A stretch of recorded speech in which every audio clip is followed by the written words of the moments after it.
Tired of long waits and rushed care at the ER and urgent care clinic? Next time, stay home and let Dispatch Health bring the power of the hospital to you. I call Dispatch Health. A care team of medical professionals actually come to your house. They're the same caliber of people that you would see if you were at a hospital or an urgent care. Dispatch Health can treat most non-life-threatening emergencies. They can do the x-rays, they can do stitches, urinary tract infections, blood test, urinalysis, ultrasound. It's almost everything that they can do at the ER. You never feel rushed. They're there for you and only you. I felt like their only patient. And it costs no more than a trip to urgent care because Dispatch Health is covered by most insurance, including Medicare. See if we serve your home at dispatchhealth.com. Dispatch Health really went above and beyond. It's wonderful to have care come to your home. House calls are back, and they're better than ever. Learn more at dispatchhealth.com. Did you know 77% of women who wear bladder weakness products experience intimate skin irritation? As if having incontinence wasn't stressful enough. But Tena Intimate Pads have been gynecologist tested and do not cause skin irritation. Gentle on my intimate skin. I need to try Tena Intimate Pads. Visit TenaSample.com for your free sample. Kind to skin, protects like Tena.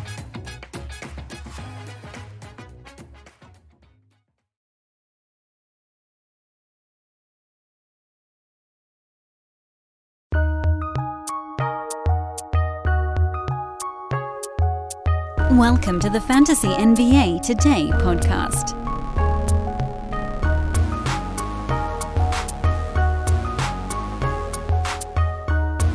Howdy, howdy.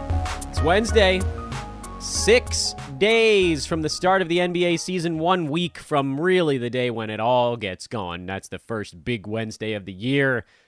This is Fantasy NBA Today, a Sports Ethos presentation, and I am your host, Dan Vespris. Thanks again, everybody, for having this unbelievable offseason. It is almost done. It's episode number 133 of this offseason alone, which is, again, I don't want to, seem like this is looking down my nose or anything at folks, but it is always funny to me when places are like, hey, we've done, we did 100 episodes. I'm like, yeah, knock that crap out in the first 3.5 months of the offseason. We do too many episodes is probably where I'm going with on that one. You can follow me on Twitter at Dan Vespris. We're going to be doing so much social media stuff over the course of the year. It's already happening right now. Tweeting out picks from 30 deep. That got going yesterday with the biggest names in the fantasy world. We'll got some, as the season goes, obviously, we'll have our typical tweet storms, doing mock drafts, sometimes taking hits over there. But look, here's the thing. You guys know the big sort of promotional things happening at Sports Ethos. I will repeat them very quickly here at the start of the show. Number one, Ethos leagues are full. But if you'd like to get on a wait list, and if we get 12 names, we might be able to squeeze a league in here. You're going to be on Twitter about that, at Dan Vespris. We are looking for recruits right now, officially on the DFS side. In particular, if you play any DFS, let me know, at Dan Vespris. Again, all this stuff you can email roster@sportsethos.com as well. And, of course, if you have a minute, just drop a 5-star review on the podcast, because I haven't really been bothering you about that all that much. Coming up on today's show, we're going to talk to Stephen Vidovich, our director of content here at Sports Ethos. He has some overdrafted and underdrafted names we get to look at. We also have, of course, the MRI results for LaMelo Ball's ankle injury, and it was not outstanding, not catastrophic, but again, we talked on yesterday's show about why, this type of stuff, you want to draft as late to the season, as close to the start as humanly possible, and with the results there, that it's a grade 2, he won't be there to start the regular season. So this is a guy who was going basically near the 10th overall pick, and now, with this understanding that he's not going to start the year and the similar understanding that means he's not playing for 82 games, I don't know, what did that mean, 76 games, 73? He's a guy you almost definitely have to move down the board a little bit, because one of the reasons that he was up high was that he did play in basically every game last year. That durability it took him from a top 20 per game season to a top 10 totals season. So now, even if the per-game stuff takes a little step forward, which it could, the totals doesn't, likely takes a step back, especially on a team that might end up, well, kind of stinking this year. We'll see how it all goes. Is there another opportunity for him to sit towards the end of the year? I'm less worried about that because of the play-in, but it's got to be on the radar as well. So that type of stuff, again, just, more reasons to draft extraordinarily late. Another thing we'll be talking about on today's show, I did a cash draft. I just sort of dropped into one yesterday. It was a Yahoo Public Prize League, and somehow I drew the first overall pick, which was absolutely outstanding. I'm very pleased with the guys that I ended up with here, but I'd like to go through some of the key names and where they went, and we'll do that a little bit more towards the end of the program. So that's what's coming up today. Without further ado, let's talk to my buddy. He's back, ladies and gentlemen. This is going to be a regular thing, too. Our director of content at Sports Ethos, Dirty Steve. They call him, I guess your last name is Vidovich. I thought your first name was Dirty. I'll get this right at some point. Good morning, friend. Good morning. Do you care if I call you Dirty Steve?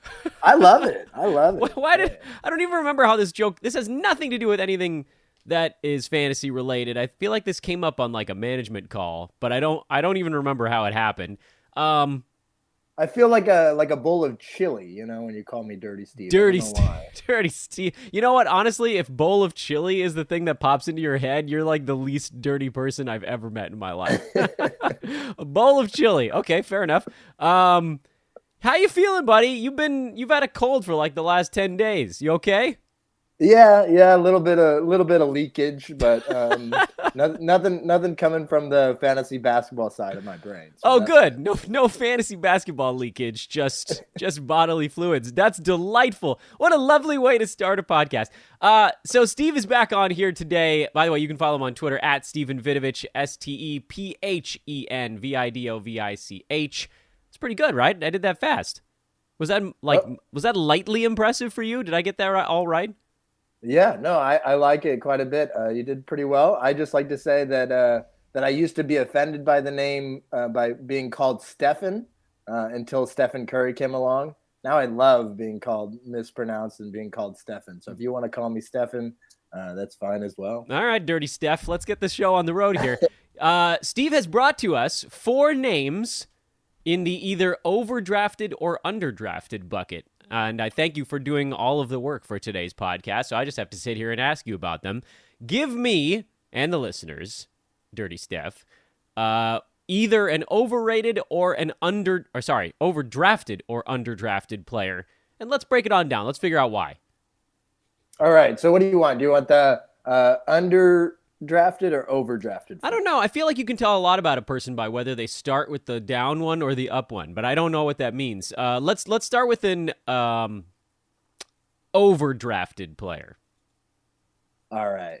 So I think it's a lot easier to identify the overdrafted players in fantasy because of points leagues, basically.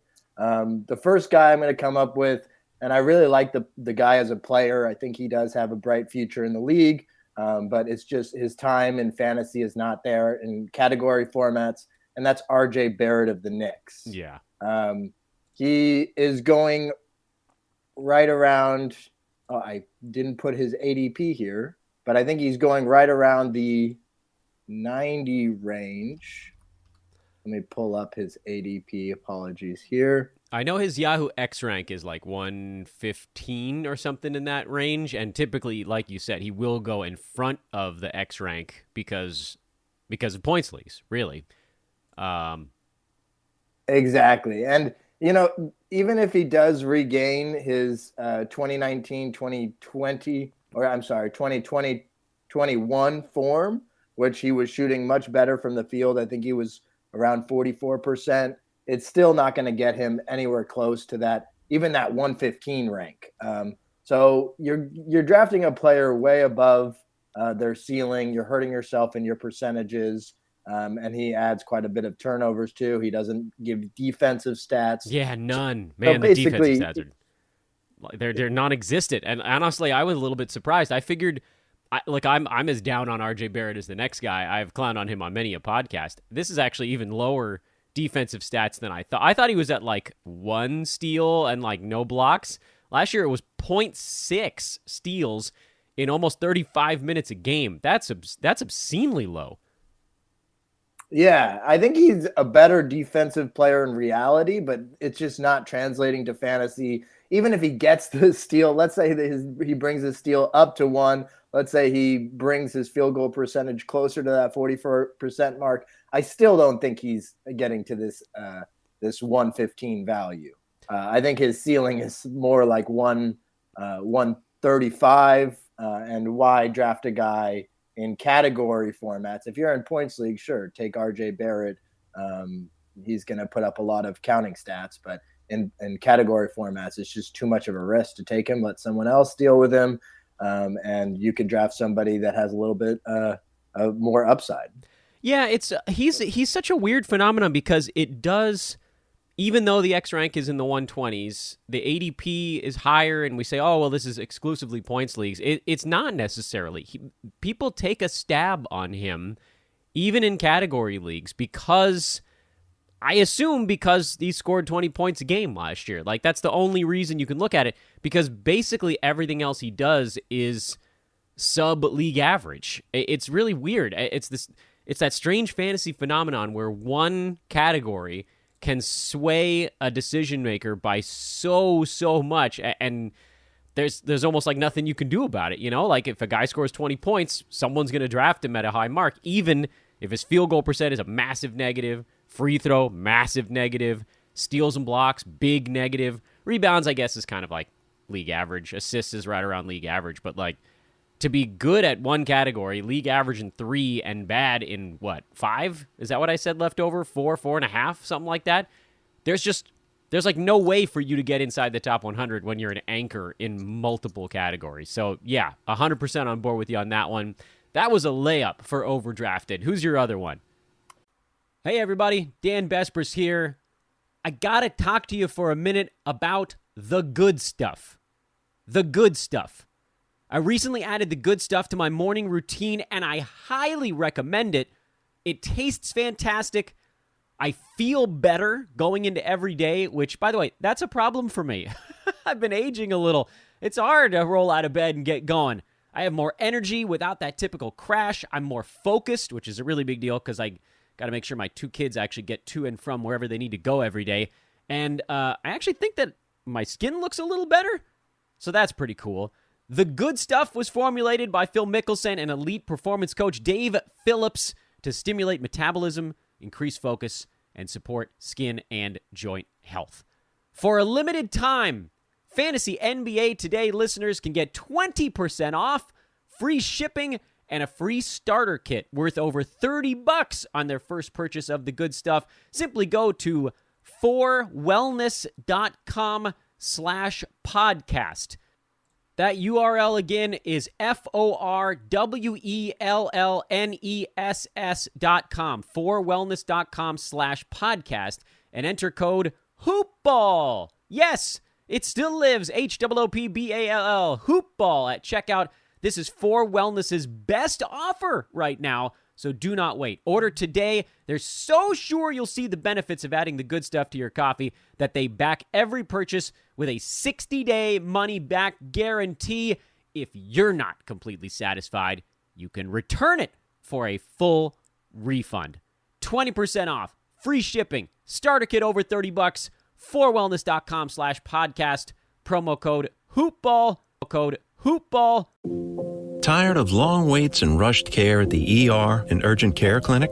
Next time, stay home and let Dispatch Health bring the power of the hospital to you. I call Dispatch Health. A care team of medical professionals actually come to your house. They're the same caliber of people that you would see if you were at a hospital or an urgent care. Dispatch Health can treat most non-life-threatening emergencies. They can do the x-rays, they can do stitches, urinary tract infections, blood test, urinalysis, ultrasound. It's almost everything that they can do at the ER. You never feel rushed. They're there for you and only you. I felt like their only patient. And it costs no more than a trip to urgent care because Dispatch Health is covered by most insurance, including Medicare. See if we serve your home at dispatchhealth.com. Dispatch Health really went above and beyond. It's wonderful to have care come to your home. House calls are back, and they're better than ever. Learn more at dispatchhealth.com. Yeah, and by the way, I just found his ADP on Yahoo at 92. So he's going at 92. There's no way that he's going to get to that mark. Oh, brutal. In terms brutal. of my other overdrafted player, I went with a perhaps an even buzzier name because it's only his second year in the league, and that's Alperen Şengün, my projected starting center on the Rockets. Dirty Steph, you love getting yelled at after pod appearances. If there's one thing I know about you, it's you love, because you and we did like a first round hit or bust thing, and you picked Giannis as a potential bust, and YouTube just had a frickin' field day with you on that one. But at the same time, like there's, categories matter, like field goal percent matters, or free throw percent in the case of Giannis. What's the story on Şengün? Because I don't think this one's as obvious as RJ Barrett. Why do you feel like this one could turn out to be overdrafted? So on Yahoo, his ADP right now is the 68th player drafted. So in 12-team leagues, you have to spend a middle 6th round pick or higher to get him. And let's look at from March 7th onwards last season when he got 27.1 minutes per game for the Rockets. He started a good amount of those contests. He was still outside of the top 130 from a per game perspective.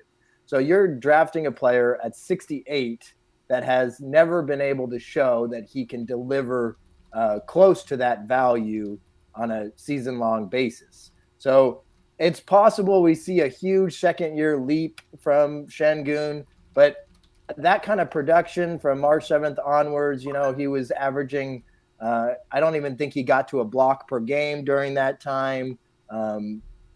He is not the type of player, in my opinion, who's going to see huge jumps in counting stats.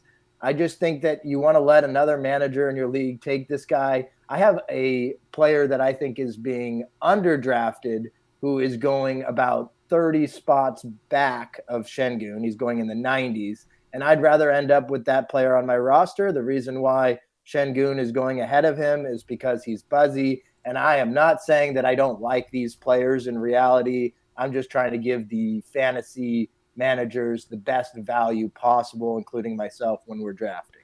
So let's pivot over to whatever Yahoo's got going now, because that's an easy way to look at it. Yahoo has Şengün shooting 50% this year and 72% at the free throw line.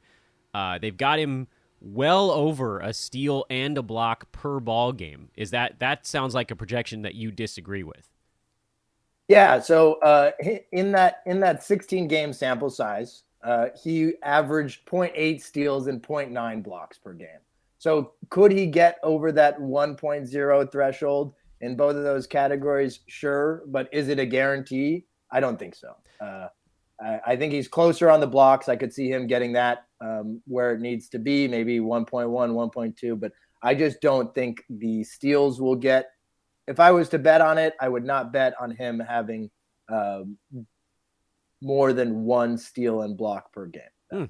Interesting. All right, well, let's segue into the underdrafted then, because you said you had one that kind of ran in parallel with Şengün as a guy you could maybe even flip-flop in a draft. Who's your underdrafted guy? Or first? Yeah, so I don't even think you need a flip-flop because Şengün is going quite a few rounds earlier, but you could just grab somebody else in that sixth round, in that mid to late 60s, early 70s, and then wait a round or two before you get this guy. He's a less buzzier name. And that's PJ Washington, who currently has an ADP of 97. So PJ Washington and Miles Bridges, their fantasy values have been linked for some time since they've been teammates in Charlotte. Bridges had his breakout campaign in 21-22, and that really limited Washington's ability to see the kind of opportunity he needed to produce over his ADP. But he still was right around the top 100 in per game value, and he's going right around there. The role, he should have a much bigger role on the Hornets. I do have to add the caveat that there's a possibility we see the Hornets end up with a pretty poor record, especially with the LaMelo Ball injury before the season. Miles Bridges obviously out with legal issues this year. So it's possible we see Washington maybe shut down towards the end of the year. That's always a possibility with the teams that struggle. But as long as he's playing, no injuries, I think that he's being drafted at his value floor, and I think there is a good amount of upside. I would rather have PJ Washington on my roster than Alperen Şengün. Yeah, they're not that different from a fantasy standpoint. There are areas where you can look at it and say, oh yeah, they can each pass a little bit for a big man. PJ maybe a little bit more of an undersized center than Şengün is. I think Alperen's a tiny bit taller. Şengün, I think you're probably going to see a higher turnover number. But yeah, like you said, PJ last year played 27 minutes a game, but it was a little bit less about the minutes than it was about what he was able to do on the floor. He only took 8 shots per game. And right now, with a bunch of guys out on Charlotte, that number has to go up. Miles Bridges is the big one you mentioned. LaMelo Ball is now set to miss a little bit of time at the beginning of the year. And all of that kind of trickles down to other guys on the roster. So if you just give him a little injection, even if there's no actual personal growth, I totally agree. And actually, Adam Stock talked about PJ on, I think it was yesterday's podcast as a guy he was looking at late also, because he is getting drafted right around where he was last year in what was kind of I don't say a worst case scenario, but a very low, poor case scenario, and he still was able to squeak into 12-team value. Where, Steve, I want to pivot back into Şengün for just a second because of the similarities here. How much farther would Şengün have to fall for you to take a flyer on him? Because for me, it's not that much farther than where he's going. And so I could almost make the argument of do we want to take that home run hack? But it sounds like maybe it's a little bit farther away for you on him. What's the marker on Şengün where you're like, this is where I feel like we could finally squeeze some value out of him again? I would say probably right around pick 90. Okay. If we get into the 90s, I would personally go with PJ Washington before I went with Şengün. I understand that there is perhaps slightly more upside with the second-year player than there is with Washington, but I'd rather go with the more stable floor, the more known commodity. Washington also, he played I think 85% of his minutes as a rookie at the power forward spot, and then Miles Bridges came into town, and so he's been playing a lot more center. I think that he is probably more suited as a power forward in the league, even though he'll still get plenty of center minutes this year. I just would rather go with the floor of Washington, but if somebody were to say that they're up at pick 94 and they are deciding between Washington and Şengün, and they go with Şengün, I have no problem with that decision. I just personally would go with the safer floor. Good news, everyone! The Brewski 150 is available to draft guide only buyers starting tomorrow. So you have one more way to potentially get the B150 in your hands. Right now, it's available to Fantasy Pass subscribers, which, by the way, still my favorite thing that we have here at Sports Ethos. That's just $5.99 a month for the duration of the season. That gets you all of the stuff in the draft guide, including the B150, projections, ranks, tools, all that good stuff. And then you get all the tools and articles and projections and go forward and pro question and answers and video shows throughout the regular season as well. Again, Fantasy Pass, $5.99 a month for the duration of the regular season. The draft guide, which for whatever reason I'm an idiot doing a bad promo, I don't have the price in front of me. I think it's $21 to get it by itself. So if you don't want the entire season membership, the draft guide is $20.99. There we go. I got the number right. And that gets the B150 tomorrow on Thursday. That drops in there. So that's another way to do it. You can get all this stuff at sportsethos.com. You just go into the premium tab. If you have any questions, of course, you can bother me on Twitter. I'm very happy to answer them. We are able to power this locomotive by you guys having memberships or packages. Whatever it is that you like, let's get you on the one that fits for you. I personally think the Fantasy Pass is the way to go. But starting tomorrow, if your draft basically is after midnight tonight, you can get the draft guide only, and that again is just $20.99 over at sportsethos.com. Ethos Fantasy BK on Twitter. But seriously, just get a fantasy pass. Get the Brewski 150. 20 to 25 targets, many of which the rest of the industry has missed, and like 10 of them just aren't even being drafted in leagues. This is boat race year, and we'll bug Brew about that more when he talks to us later on this week. I like it. All right, one more underdrafted player. All right, so this guy is going a little bit higher, and I definitely like where his ADP is, and that's John Collins, who's currently going at 55 on Yahoo. Now, JC, he only played in 54 games last year. At the end of the season was a mess with a right foot, heel, finger injury all at the same time. It's kind of crazy to see him on the injury report. But no leaking. But no leaking, though, at least. Not that we know of. Yeah. Not that we know of.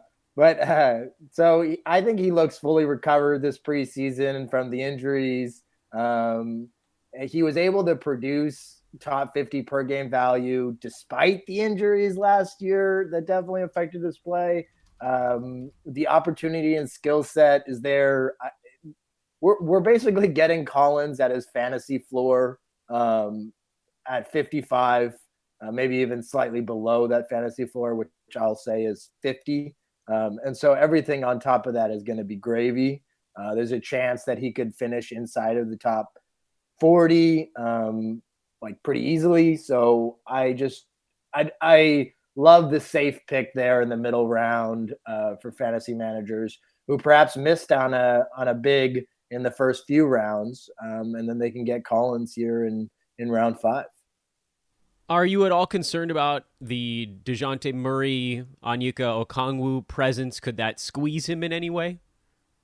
I don't. I'm not worried. I'm not worried about Deshante Murray. Not at all. On Onyeka Okongwu, I think there's enough minutes at that center spot with no third option between Capella and Okongwu that I don't think he's going to come for John Collins's minutes, at least not to an extent that'll hurt his fantasy value. So am I accurate in saying that the John Collins play feels like, and I've been big into baseball metaphors lately, and the playoffs started, so I'm not curling that off anytime soon here. Is he kind of like a mid-round clean single to left, like just a really safe play? Yeah. I definitely think he's not going to win you your league, but he's not going to lose you your league. That's the way I see it. So yeah, a single right up the middle that gets through the defense. Hey, yeah, well, let's take it. So after they've banned the shift is what you're saying. Like back when there's a hole up the middle again. Oh man, I can't even believe I kept up with that much baseball. Yeah, you got NFL, you got NBA, you got a little bit going on over there. Yeah, John Collins is an interesting one because he's a high percentages guy, which is always really good for Roto. He's a low turnovers guy, does a few things pretty well. Like he'll get you typically around a block. And you kind of have to hope that he doesn't leak this year. If he doesn't leak, then you're in pretty good shape. And, there's a lot of thought of, like, could there be a changing of a guard at center? But if that's not impacting Collins, then terrific. And then you just kind of hope that he retains center eligibility in certain leagues as well. Dirty Steph, thank you, my good man. Are we going to do some buy lows and sell highs in the season this year? Oh, yeah, absolutely. I'm down to come on as often as you'll have me. One last thing I wanted to say on both of my undervalued guys that I forgot to mention before is both of these guys fit any team build. So you're not really punting any categories. They can fit a lot of team builds, which I really like in the middle and late rounds. So that's just another point in their favor. Yeah, which, that's another reason that I'm always looking at guys like that because they really do fit the Roto side. And then in head-to-head, there's just this, I don't know. I guess it's an argument for another day, but like I don't like punting right from the outset in almost any format. I feel like even in head-to-head, there's been a number of situations in head-to-head leagues where I was like last year is an example of this. I ended up doing a big man punt in a league just for the hell of it to kind of see how it went.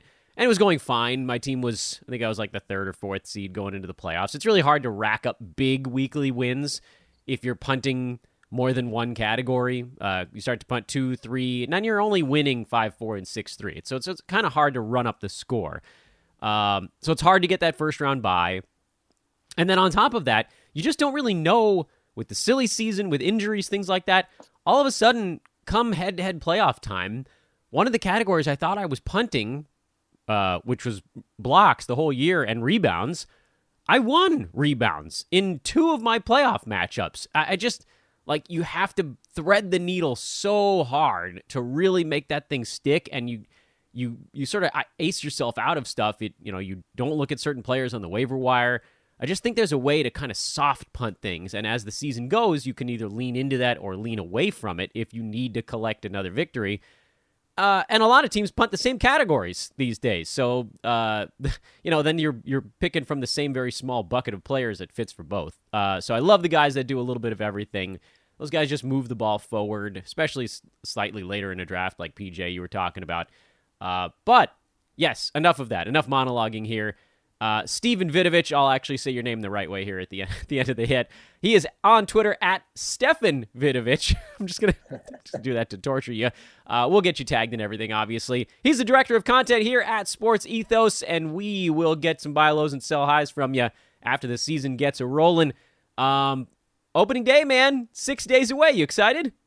Oh, yeah. I'm a, Warriors fan, so while the preseason has been a little bit strange with the types of conversations that I'm having with friends. Yeah. I am very excited for them to hang that championship banner next Tuesday and try to take down your Lakers. Yeah, I know. I think my Lakers will be a tiny bit better this year, but we'll see if they swing any of those trades. I'll be rooting for JTA, that's for sure. Yeah, how can you not? How can you not? Inspiring story, all good stuff. Steve, we'll talk to you, I don't know, next week? Sounds great. Steve's a busy man. He's running our NFL and NBA divisions right now, and anything else that comes along. DFS, I think, is under his purview. It is, it's a lot, man. He's grinding it out, and do thank him for taking a couple minutes here to pop on the show. We'll try to do more hits with Steve as this season works through. Some buy lows, some sell highs, some other stuff going on throughout the year. Just a very, very sharp fantasy mind that is processing a bunch of sports at the same time. I said I wanted to go through some results from my cash draft, and so let's do a little bit of that here towards the end of the show. We'll spend, I don't know, maybe 10-ish, he says, longingly, 10-ish minutes on this, provided I don't get too flagrantly sidetracked. And then the rest of this week, we're going to be talking to Josh Lloyd and Aaron Bruski, so those are going to be 2 really fun shows to close out the week.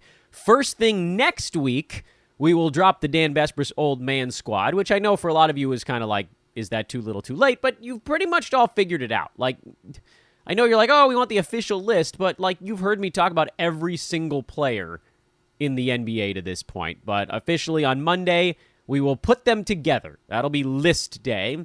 And then Tuesday, it's get ready for basketball time. We'll talk a lot about strategy going into a season, how to approach the first couple of days, even the first week or 2 or 3. And that'll be much more of a theoretical show before officially on Wednesday of next week, we have box scores to look at. Crazy. So here's a little bit from the cash draft I dropped into yesterday. Again, I got the number 1 pick. I'm less concerned with telling you who I got and more with just sort of like generally where players ended up going. So not surprisingly, Nikola Jokic went 1. Giannis and Luka went 2 and 3. And that's now happening in almost every like non-ultra competitive draft. This is a roto league, by the way. So like Luka at 3 is somewhat interesting. I know that turnovers are a big deal there, but to take someone who's a net negative potentially in both percentages as well is, I don't know. It surprised the heck out of me, but we're seeing it happen a lot. So KD slipped to 4th. Joel Embiid slipped to 5th. That's juicy. Steph 6, Tatum 7, Harden went 8, then Kat, Dame, Trey, and Tyrese Halliburton was your first round. So not many surprises, really, other than just, like, we're seeing that 4, 5, 6, 7, 8 range turning into actually a much more interesting place to draft because the points league or the punt darlings are moving up towards the top. Second round was also mostly devoid of surprises. There were a couple of names that slipped in there that I was a little bit shocked by. For one, Deshante Murray went 13th, so first pick of the second round. That was very early for him. LaMelo went 14th. I thought he might slip a little bit farther. Bam Adebayo, all the way up to 15. Whatever the Heat are selling on him, people are buying. I'm not. I like Bam, but I like him as a third rounder. Like even a mid-third rounder. Maybe he gets the durability back and he just blitzes past that by totals. I don't see how with the continued growth of Tyler Hero, Victor Oladipo now probably going to have a slightly larger role. Kyle Lowry's still there. Jimmy Butler didn't go anywhere. Like, where are these extra opportunities for Bam actually coming from? That they keep talking about, he's going to step into pull-up threes in the regular season. Yeah, maybe a couple. Darius Garland went at 19. That's very early, considering he did most of his damage last year after every other guard on the team got hurt. He was more like a 50-60 range guy before Sexton and Rubio went down, and then he blitzed into the 20s, but he's got Donovan Mitchell next to him now, who, by the way, went 2 picks later at 21. I don't think I agree with either one of those. I thought those two guys would fall too far after the trade that brought them together, and instead, they almost haven't budged. Oh well. That pushed LeBron all the way down to 22. I would have loved it if he had made it back to me at 24. Even with his free throw stuff, we can kind of make up for that pretty easily. Ja went at 23, so, paired him up with Giannis. This is a team that's building a little bit of a punt build, and it can work in Roto if you make sure you're punting only one thing. So now this team has to be really careful not to punt anything else besides free throws, because they're probably not going to be competitive in that. And you can kind of only take 1-1 in a Roto league. If you're bad at two things, you're in real trouble. And the one thing I noticed with this team as I'm looking, because they are punting stuff, is there going to be a lack of threes? Maybe. Ingram, De'Aaron Fox, Clint Capella, Julius Randle, Kuzma, RJ Barrett. I mean, this is a very, very strong punt free throw team. But, to a certain degree, that does kind of feel a little bit more like it's built for head-to-head. I guess we'll see how it goes. They'll be competitive, and they'll be very good in scoring. Field goal percent should be pretty good with Giannis leading the charge and then having some centers mixed in. And they'll be fine with blocks because they took some centers that block shots later. Threes might be questionable. I'm looking for assists.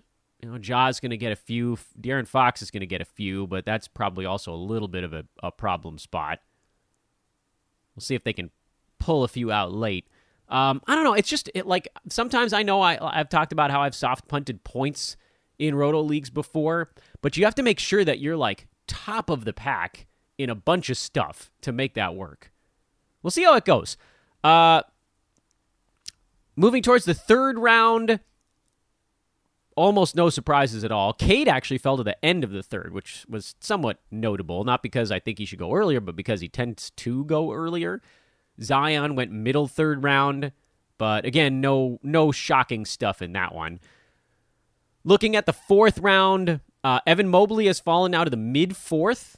There was a stretch where he was going mid to late third. It seems like he's kind of bounced back down the board a little bit. That's what I thought I saw happening, and these recent drafts have given me a pretty good indicator that they are. Jalen Green went early fifth round. Shai Gilgeous-Alexander actually went early fifth round as well. He's a guy you can take a shot on in a Roto league for whatever that's worth. Josh Giddey, Christian Wood went at the end of the fifth round, so Wood it's starting to drop a little bit. Giddey apparently hanging tough. Alperen Şengün, who Steve just talked about, went at 61 in this cash draft. Michael Porter Jr. went at 62. Kind of curious where he goes given the injury stuff. Devin Vassell went at 70. Keldon Johnson at 72. A couple of guys that we've been keeping an eye on the Spurs. And then among other names that we've been kind of watching, Al Horford, who I'm very excited. I actually got him in the seventh round. Yeah, oh yes, he's going to have he's going to have an unbelievable start to the year with no Robert Williams around. And unlike he was good even with Robert Williams around last season. Larry Markkinen went in the early 80s, as did Robert Williams, the aforementioned Robert Williams. Gary Trent Jr. went in the 80s. That's one that I've been watching. Kyle Lowry actually went right around 90, so a little earlier than expected. Colin Sexton in the early 90s. Jalen Smith, mid-90s. Jabari Smith and Keegan Murray went right around 100, as did Trey Jones. P.J. Washington, who Steve was just talking about, he went after 100. I think it's 104 in this one. JJJ at, 107, something like that. And then if you're looking at some of the flyers that our various guests have talked about on the podcast, they pretty much all went after, with the exception, I guess, of Trey Jones, because he's a name that came up a couple of times. The other flyers in this draft were more rounds 10, 11, 12, and 13. Malcolm Brogden, that's who Brew gave us. He went in the 10th round. Okongwu, Isaiah Jackson, both 10th round. Vanderbilt, Cam Johnson, DeAnthony Melton, all of those guys actually went 10th round. So between 109 and 120 is when pretty much all of the analyst favorite flyers came off the board. And then after that, it's a little bit of a grab bag. I took a kind of an interesting tack, and I think you can do this in a roto league, especially one that has injured spots. I went Mike Conley in the 11th because dude hasn't been traded yet. Everybody else was, but right now, he's probably the starting point guard on that Jazz team. Colin Sexton probably starts at the 2. Clarkson probably still coming off the bench for now. So, I know we immediately just slotted Colin Sexton into Donovan Mitchell's role, but some of that is actually going to go to Conley. He could actually have a really good start to the year before, things are going to get wonky in Utah. I would never doubt that. I would never argue against it. But Games Cap Roto, if you can roll up 20 big games of Conley and then just flip him off into the ocean, that's fine. That's better than what almost everybody else is going to get out of their 11th or 12th round pick. Because the other guys in this are like the decent floor, minimal upside plays, or a couple of big swing types, but not many are left at this point. Well, this is always fun. A big welcome back to our pals at manscaped.com. And for you all, welcome to Fresh Ball Fall. It's the season of pumpkin spice and making sure every part of your body looks nice. Oh, yes. I'll tell you what, it's just really exciting to have Manscaped back with us for another year. I'll tell you right at the outset here, get 20% off and free shipping with the promo code HoopBall20. Yes, the old site name, HoopBall20. 20% off, free shipping at manscaped.com. The Platinum Package. That's the way you got to go. With this glorious package, you can align the entire hygiene routine into one fell swoop. It's got shower goodies. It's got performance. It's got the Lawnmower 4.0. It is beautiful. That's got all the stuff, like body wash, shampoo, conditioner, deodorant, and Manscaped even throws in 2 free gifts in the Platinum Package 4.0. Boxers and a travel bag. I love it. You got to wear a pair of Manscaped boxers. Come on. Don't kid yourself. Get the Platinum Package this fall. Once again, promo code HoopBall20, 20% off and free shipping on your manscaped.com order. Clear out the leaves. It's time to shine. And so in the 12th round, when everybody else is taking these really low probability swings, I took some injured guys. I went Markelle Fultz in the 12th. I took Lonzo Ball in the 13th. There are 3 injured slots in the public prize leagues, and so I can immediately plop those guys into them and just pick up 2 dudes off the wire because I wasn't all that worried about what everybody was grabbing at this point. Someone's going to emerge here at the beginning of the year. Guys are going to get dropped who have 1 or 2 bad games that then end up getting better. And honestly, if I get to December and there's no sign of Lonzo Ball coming back and I have 3 guys that are hurt in addition to him, then I can just drop him. It's the 13th round pick. It's when Marvin Bagley went off the board in this league. Who cares? And then with Fultz, if he comes back in the first couple weeks of the season, I actually think he could be pretty good this year. So why the hell not? And he'll just replace one of these guys I pick up here, which probably won't be very good anyway. But I'll tell you, by the end of the 10th round, almost all of the analyst-sponsored names were gone. And perhaps more than anything, and I know I pointed out where like 10 or 15 interesting names actually went off the board in this draft, but more than anything, the lesson to be learned from this particular cash draft, and I'm guessing a lot of yours as well, is that by pick 120, all of the analyst-sponsored names are gone. Whoever you follow, whether it's the B150 or any of the Roto-World guys we've had on or any of the Basketball Monster guys we've had on, or et cetera, like by the time all of our buddies have listed their sleepers and everybody's looked at them, they are gone. And in fact, De'Anthony Melton, I got him here at 120. Jonas Nader sponsored De'Anthony Melton. I don't know if it's going to totally pan out. I was actually going to go Brook Lopez, and he got picked right in front of me at 119, which felt kind of mean considering how long he had hung on to that point. But again, I took Conley to start the 11th round, as we just talked about. The other names in that one, Cole Anthony, Kelly Olynyk, James Wiseman, Josh Hart, he's the starting small forward there, and that might be okay, but we're not talking about guys where things are not about to just magically come together for these dudes to have top 60 seasons per game at least. Maybe a couple of them stay healthy. Is Olynyk going to get to start and play? We don't even really know. I mean, we're in very much we don't really know department here. So don't wait around. It once again, I think, backs our assessment that you got to really start going to get your guys early this year. And then just assume that by the end of the 10th round, anyone you're targeting is going to be gone. So don't even worry about who's going to make it back to you. At that point, you just take your favorite name. And I would argue you can even do that in Roto leagues as early as the 5th round this year. And I probably would have if Chris Middleton wasn't still there at basically pick 50. How could I say no to that one? How could I say no to a guy who's just coasts along at top 40 all season, every season, forever? If you're going to give me a full round of value, I'm still kind of going to take it. I know that I've said sometimes you take the home run hack, but if someone's going to give you a player that's a round above where you're drafting them or slightly more even, you still kind of have to do it. And if he wasn't there, and I'm looking at the board, if he was the last name that I was considering at that point, if Middleton wasn't there, and then I'm looking at my team and thinking, all right, I didn't have that many turnovers at this point, so I sort of don't need the low turnovers guy.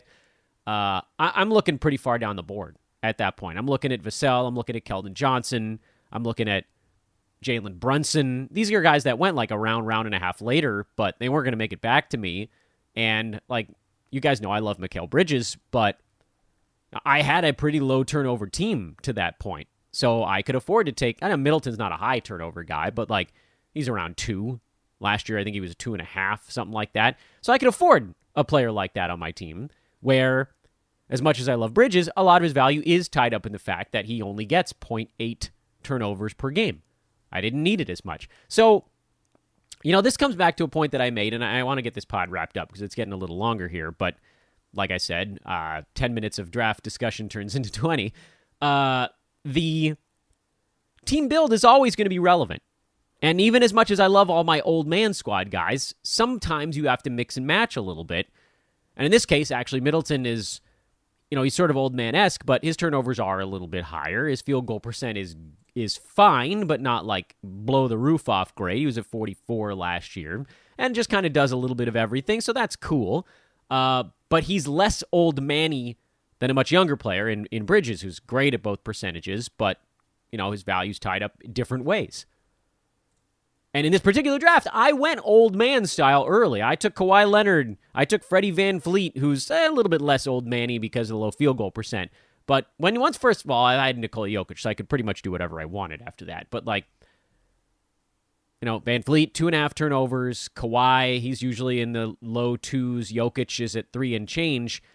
Sure, I could have gone low turnover guy, but I also know where my drafts tend to go after this point. I had Porzingis. He's not going to have many. I knew I was going to get some lower turnover guys in the next round or two also. All right, let's put a bow on this bad boy. Josh Lloyd tomorrow, Aaron Brewski on Friday. Big closing to the week here on Fantasy NBA Today. Have a great Wednesday, everybody. Thanks again to Steve Vidovich at Stefan Vidovich on Twitter. Go follow him immediately. He is awesome, and he is going to be in your face in everything we do here at Sports Ethos from now until the end of days. Have a great Wednesday again, everybody. We'll talk to you tomorrow.